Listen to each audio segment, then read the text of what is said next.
Hi all, welcome to competitive cracker. എൻ്റെ പേര് റബീഹത്ത്.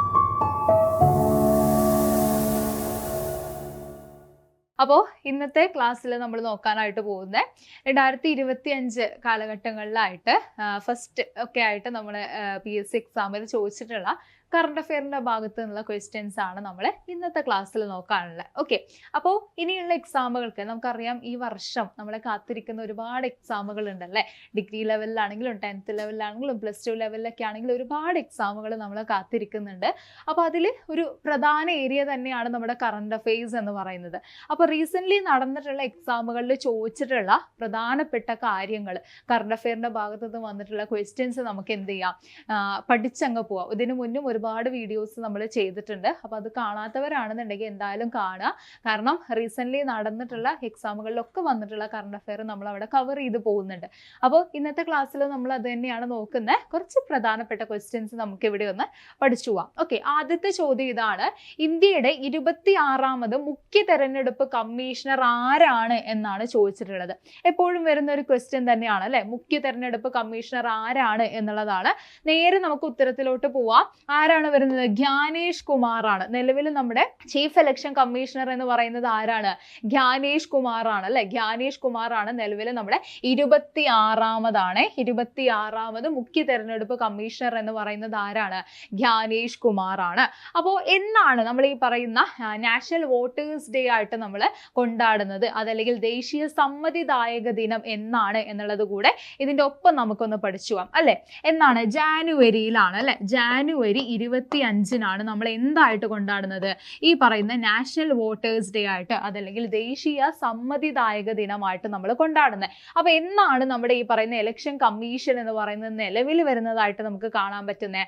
1950-ലാണ് അല്ലെ. 1950 ജാനുവരി 25-നാണ് നാഷണൽ വോട്ടേഴ്സ് ഡേ ആയിട്ട്, അല്ലെങ്കിൽ നമ്മുടെ ഈ പറയുന്ന ഇലക്ഷൻ കമ്മീഷൻ എന്ന് പറയുന്നത് നിലവിൽ വരുന്നത്. അതിൽ ജാനുവരി 25-നാണ് നമ്മൾ എല്ലാ വർഷവും എന്തായിട്ട് കൊണ്ടാടുന്നത്? നാഷണൽ വോട്ടേഴ്സ് ഡേ ആയിട്ട്, അല്ലെങ്കിൽ ദേശീയ സമ്മതിദായക ദിനമായിട്ട് നമ്മൾ കൊണ്ടാടുന്നത്. അപ്പൊ നമുക്ക് ഇവിടെ പഠിച്ചു പോകാനുള്ള മറ്റൊരു കാര്യം എന്ന് പറയുന്നത് 2025-ലെ നമ്മുടെ നാഷണൽ വോട്ടേഴ്സ് ഡേന്റെ പ്രമേയം എന്തായിരുന്നു എന്നുള്ളതാണ്. 2025-ൽ നമ്മൾ നോക്കുന്ന സമയത്ത് 15ാമത് നാഷണൽ വോട്ടേഴ്സ് ഡേ ആയിരുന്നു നമ്മൾ സെലിബ്രേറ്റ് ചെയ്തിട്ടുണ്ടായിരുന്നത്. ഓക്കെ, 2025-ൽ അതിന്റെ തീം എന്ന് പറയുന്നത് nothing like what, I vote four sure എന്ന് പറയുന്നതാണ്. I vote four sure. Okay, vote four sure, അല്ലെങ്കിൽ വോട്ട് പോലെ മറ്റൊന്നുമില്ല, ഞാൻ എന്തായാലും വോട്ട് ചെയ്യും. ഐ വോട്ട് ഫോർ ഷ്യൂർ എന്ന് പറയുന്നതാണ് 2025-ലെ നമ്മുടെ നാഷണൽ വോട്ടേഴ്സ് ഡേയുടെ പ്രമേയമായിട്ട് ഉണ്ടായിരുന്നത് എന്നുള്ള കാര്യം കൂടെ അവിടെ ഓർമ്മിച്ചു വെക്കാം. അപ്പൊ നിലവിൽ നമ്മുടെ മുഖ്യ തെരഞ്ഞെടുപ്പ് കമ്മീഷണറായിട്ട് ഇരിക്കുന്നത് ജ്ഞാനേഷ് കുമാർ ആണ്. ഓക്കെ, ഇതുപോലെ തന്നെ സ്റ്റേറ്റിലെ state election commissioner, Kerala state election commissioner ആരാണ് എന്നുള്ളതും ഒരു ചോദ്യമായിട്ട് വന്നിട്ടുള്ളതാണ്. അതെന്തായാലും നമുക്ക് ഇവിടെ തന്നെ പഠിച്ചു പോവാം. ഓക്കെ, അപ്പൊ ഇത്രയും കാര്യങ്ങൾ എന്ത് ചെയ്യുക, ഈ ഒരു ക്വസ്റ്റ്യനിന്റെ ഭാഗമായിട്ടൊന്ന് നോട്ട് ചെയ്ത് വെക്കുക. ദെൻ അടുത്ത ചോദ്യത്തിലോട്ട് നമ്മൾ പോകുമ്പോൾ 2025-26-ലെ ബജറ്റുമായി ബന്ധപ്പെട്ടുകൊണ്ടുള്ള ഒരു ക്വസ്റ്റ്യൻ ആണ്. കേരള സർക്കാരിന്റെ 2025-26-ലെ ബജറ്റ് പ്രധാനമായും സാമ്പത്തിക സമ്മർദ്ദം കുറയ്ക്കുന്നതിന് ഊന്നൽ നൽകുന്നത് ഇവയാണ് എന്നാണ് തന്നിട്ടുള്ളത്. ഏതാണ് എന്നാണ് നമ്മുടെ ഉത്തരം. ഓപ്ഷൻ എ ആണല്ലേ നമ്മുടെ ഉത്തരമായിട്ട് വരുന്നത്. ഉയർന്ന സ്വന്തം നികുതി വരുമാനം സമാഹരിക്കുക എന്നുള്ളതാണ് 2025-26-ലെ കേരള ബജറ്റുമായി ബന്ധപ്പെട്ടുകൊണ്ടുള്ള പ്രധാന കാര്യമായിട്ട് നമുക്ക് പറയാനുള്ളത്. അപ്പൊ ഇതുപോലെ തന്നെ യൂണിയൻ ബജറ്റുമായി ബന്ധപ്പെട്ടുകൊണ്ടും കേരള ബജറ്റുമായി ബന്ധപ്പെട്ടുകൊണ്ടുള്ള ക്വസ്റ്റ്യൻസ് നമുക്ക് എപ്പോഴും കാണാറുള്ളതാണ്. അതിൽ യൂണിയൻ ബജറ്റിന്റെ കാര്യം നമ്മൾ പറയുന്ന സമയത്ത് അവിടെ ഇമ്പോർട്ടന്റ് ആയിട്ടുള്ള ഒരു കാര്യം നമുക്ക് നോക്കാനുള്ളത് നിർമ്മല സീതാരാമനുമായി ബന്ധപ്പെട്ടുകൊണ്ടാണ് അല്ലെ. നിർമ്മല സീതാരാമൻ നമുക്കറിയാം 8ാമത്തെ 2025-26 കാലഘട്ടങ്ങളിൽ നമ്മൾ നോക്കുന്ന സമയത്ത് എന്തായിരുന്നു? 8ാമത്തെ കണ്ടിന്യൂസ് ആയിട്ടുള്ള വർഷമാണ്. തുടർച്ചയായിട്ട് 8ാമത്തെ തവണയായിരുന്നു അവർ ബജറ്റ് അവതരിപ്പിക്കുന്നതായിട്ട് നമുക്ക് കാണാൻ പറ്റുന്നത്. ആ ഒരു റെക്കോർഡും അവർക്ക് ഇരിക്കുന്നുണ്ട്. ഇനിയിപ്പോ 9ാമത്തെ തവണ അവർ പ്രഖ്യാപിക്കാനായിട്ട് പോവുകയാണ് അല്ലെ. അപ്പോൾ എന്തായാലും ആ ഒരു ക്രെഡിറ്റ് അവിടെ ഇരിക്കുന്നുണ്ട് എന്നുള്ള കാര്യം കൂടെ ഓർമ്മിച്ചേക്കുക. ഇതുമായി ബന്ധപ്പെട്ടുകൊണ്ടുള്ള ക്വസ്റ്റ്യൻസ് നമുക്ക് ചോദിച്ചു കണ്ടിട്ടുണ്ടായിരുന്നു. ഏറ്റവും കൂടുതൽ തവണ തുടർച്ചയായി എന്ന് പറയുന്ന വാക്കിന് അവിടെ വളരെ ഇമ്പോർട്ടൻസ് ഉണ്ട്. കൺസിക്യൂട്ടീവ് ഇയേഴ്സിൽ ബജറ്റ് അവതരിപ്പിച്ചത് ആരാണ് എന്നുള്ളത് ഒരു ക്വസ്റ്റ്യൻ ആയിരുന്നു. നിർമ്മല സീതാരാമൻ ആണ് വരുന്നത്. എന്നാൽ ഏറ്റവും കൂടുതൽ തവണ 10 തവണ അതല്ലെങ്കിൽ ഏറ്റവും കൂടുതൽ തവണ എന്നുള്ള രീതിയിൽ ചോദിക്കുകയാണെന്നുണ്ടെങ്കിൽ ഏറ്റവും കൂടുതൽ തവണ ബജറ്റ് അവതരിപ്പിച്ചിട്ടുള്ളത് ആരാണ് എന്ന് ചോദിക്കുകയാണെന്നുണ്ടെങ്കിൽ അത് മൊറാർജി ദേശായി ആണ് അല്ലെ. മൊറാർജി ദേശായി ആണ് വരുന്നത്. 9 തവണയായിട്ട്. പി ചിദംബരം ഒക്കെ ബാക്കിൽ നിൽക്കുന്നുണ്ടെങ്കിലും ഫസ്റ്റ് നിൽക്കുന്നത് ആരാണ്? മൊറാർജി ദേശായി ആണ് എന്ന് നമുക്ക് കാണാൻ പറ്റും. എന്നാൽ ഏറ്റവും കൂടുതൽ തുടർച്ചയായി എന്ന് പറയുമ്പോൾ ആരാണ് വരുന്നത്? നിർമ്മല സീതാരാമൻ ആണ് വരുന്നതായിട്ട് നമുക്ക് കാണാനായിട്ട് പറ്റുന്നത്. അതുപോലെ തന്നെ 2025-26 നമ്മുടെ യൂണിയൻ ബജറ്റിന്റെ പ്രമേയമായിട്ടുണ്ടായിരുന്നത് എന്തായിരുന്നു? സബ്കാ വികാസ് ആയിരുന്നു അല്ലെ. സബ്കാ വികാസ് അല്ലെങ്കിൽ ഡെവലപ്മെന്റ് ഫോർ ഓൾ എന്ന് പറയുന്നതായിരുന്നു.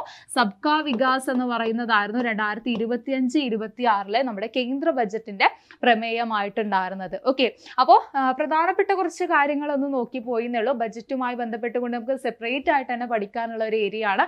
ഒരു പ്രധാന ടോപ്പിക് തന്നെയാണ് ബജറ്റ് എന്ന് പറയുന്നത്. കേരള ബജറ്റ് ആണെങ്കിലും കേന്ദ്ര ബജറ്റ് ആണെങ്കിലും അവിടെ ഇമ്പോർട്ടന്റ് ആയിട്ട് വരുന്നതാണ്. ഓക്കെ, അടുത്ത ചോദ്യത്തിലോട്ട് നമ്മൾ പോകുന്ന സമയത്ത് അന്താരാഷ്ട്ര ബഹിരാകാശ നിലയത്തിൽ നിന്നും സുനിത വില്യംസും ബുച്ച് വിൽമോറും മടക്കയാത്രക്ക് ഉപയോഗിച്ച ബഹിരാകാശ പേടകത്തിന്റെ പേരെന്താണ് എന്നുള്ളതാണ്. സുനിത വില്യംസിന്റെ ISS Crew 9 എന്ന് പറയുന്ന മിഷനുമായി ബന്ധപ്പെട്ടുകൊണ്ട് അവിടെ തങ്ങി പോകുന്നതുമായി ബന്ധപ്പെട്ടുകൊണ്ടുള്ള ന്യൂസുകളും കാര്യങ്ങളൊക്കെ അത്യാവശ്യം ന്യൂസ് വാല്യൂ ആയിട്ടുണ്ടായിരുന്ന കാര്യങ്ങൾ തന്നെയായിരുന്നു. അപ്പൊ അവര് റിട്ടേൺ വരുന്നത് സുനിത വില്യംസ് ആണെങ്കിലും അതുപോലെ തന്നെ ബുച്ച് വിൽമോർ ആണെങ്കിലും റിട്ടേൺ വന്നിട്ടുണ്ടായിരുന്നത് ഏത് പേടകത്തിലാണ് എന്നുള്ളതാണ്. അപ്പൊ സ്പേസ് എക്സിന്റെ ക്രൂ ഡ്രാഗണിലായിരുന്നു അല്ലെ. ഡ്രാഗൺ എന്ന് പറയുന്ന പേടകത്തിലായിട്ടായിരുന്നു അവര് രണ്ടുപേരും റിട്ടേൺ ഭൂമിയിലോട്ട് എത്തുന്നതായിട്ട് നമുക്ക് കാണാനായിട്ട് പറ്റുന്നത്. ഓക്കെ, അപ്പൊ അതുപോലെ തന്നെ നമുക്ക് ഇവിടെ ഇമ്പോർട്ടന്റ് ആയിട്ട് വരുന്ന മറ്റൊരു മിഷനാണ് നമ്മുടെ ആക്സിയം മിഷൻ എന്ന് പറയുന്നത്. ആക്സിയം മിഷനെ കുറിച്ച് നിങ്ങൾ കേട്ടിട്ടുണ്ടാവും. ആക്സിയം 4 മിഷനെ കുറിച്ച് നിങ്ങൾ കേട്ടിട്ടുണ്ടാവും അല്ലെ. നമ്മുടെ ശുഭാംശു ശുക്ലയുമായി ബന്ധപ്പെട്ടുകൊണ്ടൊക്കെ വരുന്ന ഒരു മിഷൻ ആയിരുന്നു. പെഗ്ഗി വിൽസനെ കുറിച്ചൊക്കെ നിങ്ങൾ കേട്ടിട്ടുണ്ടാവും. അപ്പോൾ രാകേഷ് ശർമ്മക്ക് ശേഷം പിന്നീട് ബഹിരാകാശത്തോട്ട് പോയിട്ടുണ്ടായിരുന്ന രണ്ടാമത്തെ ഇന്ത്യക്കാരനായിട്ടാണ് ശുഭാംശു ശുക്ല വരുന്നത്. ആക്സിയം 4 മിഷന്റെ ഭാഗമായിട്ടാണ് അദ്ദേഹം ബഹിരാകാശത്തോട്ട് പോകുന്നതും അതിന്റെ പൈലറ്റ് ആയിട്ടാണ് അദ്ദേഹം പോകുന്നത്. ആക്സിയം മിഷന്റെ പൈലറ്റ് ആയിട്ടാണ് അദ്ദേഹം പോകുന്നതായിട്ട് നമുക്ക് കാണാൻ പറ്റുന്നത്. ഇതിൽ തന്നെ നമ്മൾ പറഞ്ഞു പോകുന്ന മറ്റൊരു വ്യക്തിയാണ് പെഗ്ഗി വിൽസൺ എന്ന് പറയുന്നത് അല്ലെ. പെഗ്ഗി വിൽസൺ എന്ന് പറയുന്നത് ഏറ്റവും കൂടുതൽ കാലം ബഹിരാകാശത്ത് ചിലവഴിച്ചിട്ടുണ്ടായിരുന്ന റെക്കോർഡ് ഇരിക്കുന്ന വ്യക്തി കൂടിയാണ് പെഗ്ഗി വിൽസൺ എന്ന് പറയുന്നത്. ഈ ആക്സിയം മിഷന്റെ തന്നെ കമാൻഡർ ആയിട്ടുണ്ടായിരുന്ന വ്യക്തിയാണ് എന്നുള്ളത് നമുക്ക് കാണാൻ പറ്റും. അപ്പൊ ആക്സിയം മിഷന് നമ്മുടെ ഈ പറയുന്ന സയൻസ് ആൻഡ് ടെക്നോളജി നമ്മൾ പറഞ്ഞു പോകുന്ന സമയത്ത് അവിടെ ഇമ്പോർട്ടന്റ് ആയിട്ടുള്ള മറ്റൊരു ഏരിയ ആണ്. ഓക്കെ, അടുത്ത ചോദ്യത്തിലോട്ട് നമ്മൾ പോകുമ്പോൾ ഇത് നിങ്ങൾക്കുള്ള ഒരു ക്വസ്റ്റ്യൻ ആണ്. റീസെന്റ് നടന്നിട്ടുള്ള ഒരു ഇൻസിഡന്റുമായി ബന്ധപ്പെട്ടുകൊണ്ടുള്ള ഒരു ക്വസ്റ്റ്യൻ ആണ്. സോ പശ്ചിമഘട്ടം ഒരു പ്രണയ കഥ എന്ന് പറയുന്നത് ആരുടെ ആത്മകഥയാണ് എന്നാണ് ചോദിച്ചിട്ടുള്ളത്. രാമചന്ദ്ര ഗുഹ തന്നിട്ടുണ്ട്, സാലിം അലി തന്നിട്ടുണ്ട്, മാധവ് ഗാഡ്ഗിൽ തന്നിട്ടുണ്ട്, MS സ്വാമിനാഥൻ തന്നിട്ടുണ്ട്. ഇതിൽ ആരുടെയാണ് പശ്ചിമഘട്ടം ഒരു പ്രണയ കഥ എന്ന് പറയുന്നത്? അപ്പൊ റീസെന്റ് നടന്നിട്ടുള്ള ഇൻസിഡന്റുകളുമായി ബന്ധപ്പെട്ടുകൊണ്ടൊക്കെ നമുക്ക് വരാനായിട്ട് സാധ്യതയുള്ള ഒരു ക്വസ്റ്റ്യനും കൂടിയാണ്. ആരുടെയാണ് ഈ ഒരു ആത്മകഥ എന്നുള്ളതൊന്ന് കമന്റ് ചെയ്യുക കേട്ടോ. നിങ്ങളുടെ ആൻസേഴ്സ് എന്തായാലും കമന്റ് ചെയ്യാനായിട്ട് ശ്രദ്ധിക്കുക. ഓക്കെ, അടുത്ത ചോദ്യത്തിലോട്ട് നമ്മൾ പോകുന്ന സമയത്ത് RBIയുമായി ബന്ധപ്പെട്ടുകൊണ്ടുള്ള ഒരു ചോദ്യമാണ്. റിസർവ് ബാങ്ക് ഓഫ് ഇന്ത്യയുടെ അകത്തും പുറത്തും കടലാസ് ഉപയോഗം കുറക്കുന്നതിനുള്ള ഡിജിറ്റൽ പദ്ധതികൾ ഏതൊക്കെയാണ് എന്നുള്ളതാണ് ചോദിച്ചത്. അപ്പോൾ RBIയുടെ അകത്തും പുറത്തും എന്ത് ചെയ്യുക? കടലാസിന്റെ ഉപയോഗം കുറക്കുന്നതിനുള്ള ഒരു പദ്ധതി, ഒരു ഡിജിറ്റൽ മിഷനാണ്. ആ മിഷന്റെ പേരാണ് എന്ത്? ഈ പറയുന്ന സാരഥി ആൻഡ് പ്രവാഹ് എന്ന് പറയുന്നത്. സാരഥി ആൻഡ് പ്രവാഹി. സാരഥി പ്രവാഹി എന്തുമായി ബന്ധപ്പെട്ടതാണ് എന്ന രീതിയിൽ മറ്റൊരു ക്വസ്റ്റ്യൻ വരികയാണെന്നുണ്ടെങ്കിൽ കിട്ടാതെ പോകരുത്. RBIയുടെ അകത്തും പുറത്തും എന്ത് ചെയ്യുക? കടലാസിന്റെ ഉപയോഗം എന്ന് പറയുന്നത് മാക്സിമം റെഡ്യൂസ് ചെയ്ത് കൊണ്ടുവരുന്നതിനുള്ള ഒരു പദ്ധതിയാണ് ഈ പറയുന്ന ഡിജിറ്റൽ പദ്ധതികളാണ് സാരഥിയും പ്രവാഹും എന്ന് പറയുന്നത്. ഓക്കെ, അടുത്ത ചോദ്യത്തിലോട്ട് നമ്മൾ പോകുമ്പോൾ കേരളത്തിലെ ഇപ്പോഴത്തെ മുഖ്യ തെരഞ്ഞെടുപ്പ് കമ്മീഷണർ ആരാണ് എന്നാണ് ചോദിച്ചത്. അപ്പൊ നമ്മൾ ഇലക്ഷൻ കമ്മീഷണറെ കുറിച്ച്, ചീഫ് ഇലക്ഷൻ കമ്മീഷണറെ കുറിച്ച് നമ്മൾ ഓൾറെഡി പറഞ്ഞു. അപ്പൊ തന്നെ നമ്മൾ പറഞ്ഞു അല്ലെ, കേരളത്തിന്റെ കേസിലും ഇത്തരത്തിലുള്ള ക്വസ്റ്റ്യൻസ് വന്നിട്ടുണ്ട് എന്നുള്ളത്.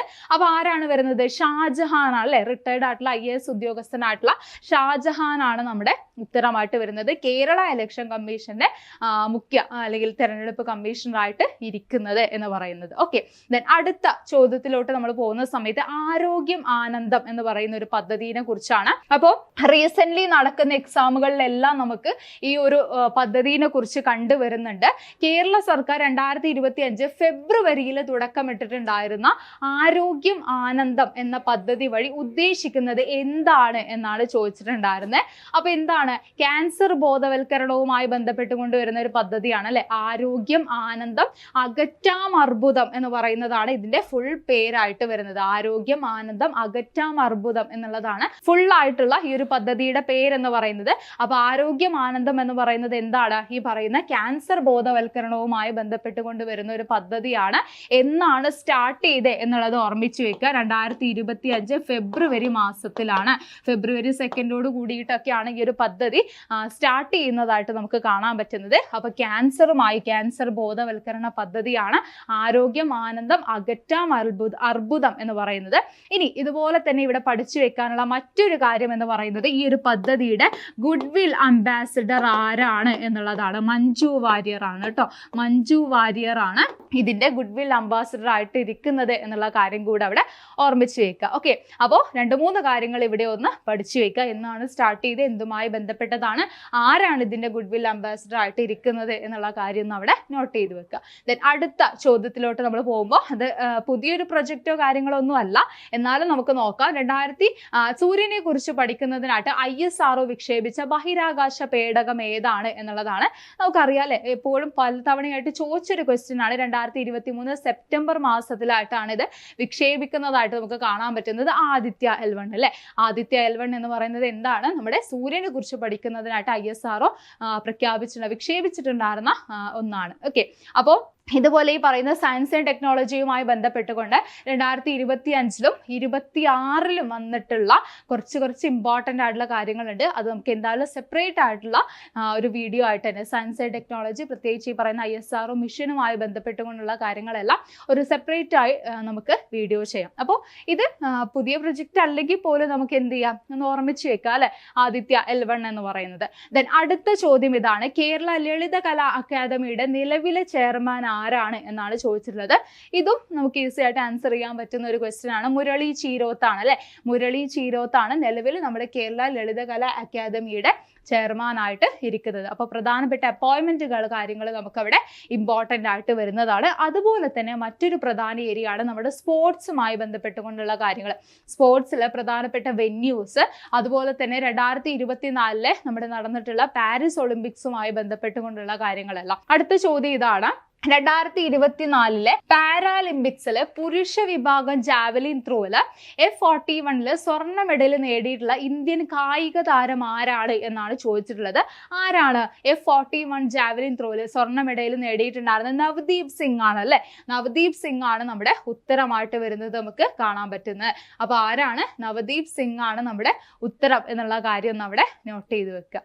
ഓക്കെ, ദെൻ അടുത്ത ചോദ്യത്തിലോട്ട് നമ്മൾ പോകുമ്പോൾ എഗെയിൻ അപ്പോയിന്റ്മെന്റിന്റെ ഭാഗത്തുള്ള ഒരു ക്വസ്റ്റ്യൻ തന്നെയാണ്. 2025 കേരള വനിതാ കമ്മീഷന്റെ അധ്യക്ഷ ആരാണ് എന്നുള്ളതാണ്. വനിതാ കമ്മീഷൻ ഇതുപോലെ സെൻട്രൽ ആണെങ്കിലും അതുപോലെ തന്നെ യൂണിയൻ സെൻട്രൽ മിനിസ്റ്റേഴ്സിന്റെ ആണെങ്കിലും അതെല്ലാം നമ്മുടെ നിലവിലെ കേരളത്തിലെ പ്രധാന മിനിസ്റ്റേഴ്സിനെ ആണെങ്കിലും എന്തായാലും നോട്ട് ചെയ്ത് വെക്കുക.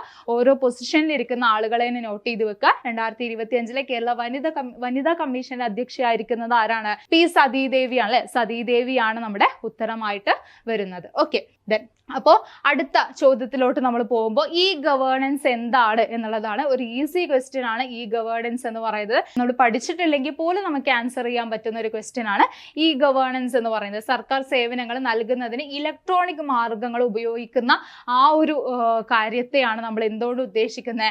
ഈ ഗവേണൻസ് എന്നുകൊണ്ട് നമുക്ക് ഉദ്ദേശിക്കാം. അപ്പോൾ ബാക്കിയുള്ള ഓപ്ഷനിൽ നിന്നൊക്കെ നമുക്ക് ഈസി ആയിട്ട് എലിമിനേറ്റ് ചെയ്തെടുക്കാൻ പറ്റുന്ന ഉത്തരത്തിലോട്ട് എത്താൻ പറ്റുന്ന ഒരു ക്വസ്റ്റ്യൻ തന്നെയാണ്. ചില സമയത്ത് നമുക്ക് ഇതുപോലുള്ള ക്വസ്റ്റ്യൻസ് നമുക്ക് അറിയില്ലെങ്കിൽ പോലും ആൻസർ ചെയ്യാൻ പറ്റുന്ന ക്വസ്റ്റ്യൻസും നമുക്ക് കാണാൻ പറ്റാറുണ്ട്. അപ്പോൾ അതുപോലെ ഒരു ക്വസ്റ്റ്യൻ ആണ് ഈ ഗവേണൻസ് എന്നതുകൊണ്ട് എന്താണ് ഉദ്ദേശിക്കുന്നത് എന്നുള്ള ഈ ഒരു ചോദ്യം. ഓക്കെ, അപ്പോൾ അടുത്തതായിട്ട് ക്വാണ്ടം കമ്പ്യൂട്ടിങ്ങിനെ അടിസ്ഥാനമാക്കി ഗോ ഗൂഗിൾ നിർമ്മിച്ച പ്രോസസർ ചിപ്പ് താഴെ തന്നിരിക്കുന്നതിൽ ഏതാണ് എന്നാണ് ചോദിച്ചിട്ടുള്ളത്.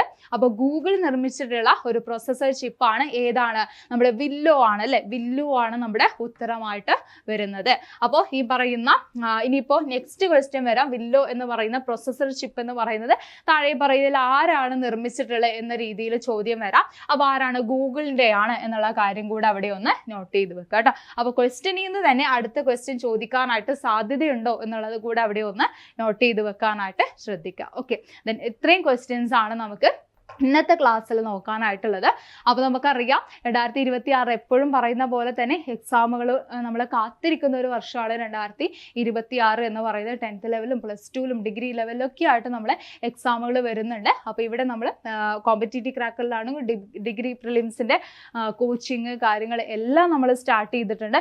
പല പോസ്റ്റുകളായിട്ട് ഇപ്പോൾ നമ്മൾ എക്സൈസ് ഇൻസ്പെക്ടർ ആണെങ്കിലും അതുപോലെ തന്നെ യൂണിവേഴ്സിറ്റി അസിസ്റ്റൻ്റ് ആണെങ്കിലും കോർപ്പറേഷൻ അസിസ്റ്റൻ്റ് ആണെങ്കിലും കമ്പനി ബോർഡ് അസിസ്റ്റൻ്റ് ആണെങ്കിലും എല്ലാത്തിനുള്ള കോഴ്സുകൾ കാര്യങ്ങൾ നമ്മുടെ കോമ്പറ്റീറ്റീവ് ക്രാക്കറിൽ അവൈലബിൾ ആണ്. അപ്പോൾ കൃത്യമായിട്ടുള്ള ഒരു സ്റ്റഡി പ്ലാനോട് കൂടിയിട്ട് ഒരു സ്ട്രാറ്റജിയോട് കൂടിയിട്ട് പഠിച്ചു പോകാനായിട്ട് നിങ്ങൾ റെഡിയാണ് എന്നുണ്ടെങ്കിൽ നിങ്ങൾക്ക് ഇവിടെ നമ്മൾ കോഴ്സുകൾ സ്റ്റാർട്ട് ചെയ്തിട്ടുണ്ട്. ഡെയിലി റെക്കോർഡ് ക്ലാസ്സുകൾ, അതുപോലെ തന്നെ ലൈവ് ക്ലാസ്സുകൾ, പിന്നെ കൃത്യമായിട്ടുള്ള മോക്ക് ടെസ്റ്റുകൾ, പ്രീവിയസ് ഇയർ ക്വസ്റ്റ്യൻസിൻ്റെ അനാലിസിസ് കാര്യങ്ങൾ, ഇതെല്ലാം അടങ്ങുന്ന കൃത്യമായിട്ടുള്ളൊരു ഗൈഡൻസ് തരാനായിട്ട് ഒരു മെൻറ്റർ കാര്യങ്ങൾ എല്ലാം അടങ്ങുന്നതാണ് ഈ ഒരു ബാച്ച് എന്ന് പറയുന്നത്.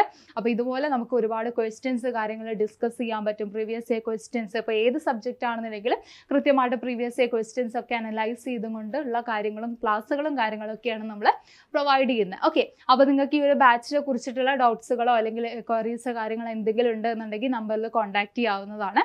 അതല്ലെങ്കിൽ നിങ്ങൾക്ക് എന്ത് ചെയ്യാം, താഴെ നമ്മൾ ഗൂഗിൾ ഫോം കാര്യങ്ങൾ പ്രൊവൈഡ് ചെയ്യാം. അതിൽ നിങ്ങൾക്ക് നിങ്ങളുടെ ക്വയറീസും കാര്യങ്ങളും അറിയിക്കാവുന്നതാണ്. ഓക്കെ, അപ്പോൾ എന്തായാലും നമ്മൾ നേരത്തെ ചോദിച്ച ചോദ്യത്തിനുള്ള പശ്ചിമഘട്ടം ഒരു പ്രണയകഥ എന്ന് പറയുന്നത് ആരുടെ ആത്മകഥയാണ് എന്നുള്ളതിന് നിങ്ങൾ എന്തായാലും കമൻറ്റ് ചെയ്യാനായിട്ട് ശ്രദ്ധിക്കുക, ആൻസർ കമൻറ്റ് ചെയ്യുക. അതുപോലെ തന്നെ കൂടുതൽ വീഡിയോസിനായിട്ട് ആദ്യമായിട്ട് കാണുന്നവരാണെന്നുണ്ടെങ്കിൽ ഇതുപോലുള്ള കൂടുതൽ വീഡിയോസിനായിട്ട് മറക്കാതെ ഫോളോ ചെയ്യാനായിട്ട് ശ്രദ്ധിക്കുക. So thank you.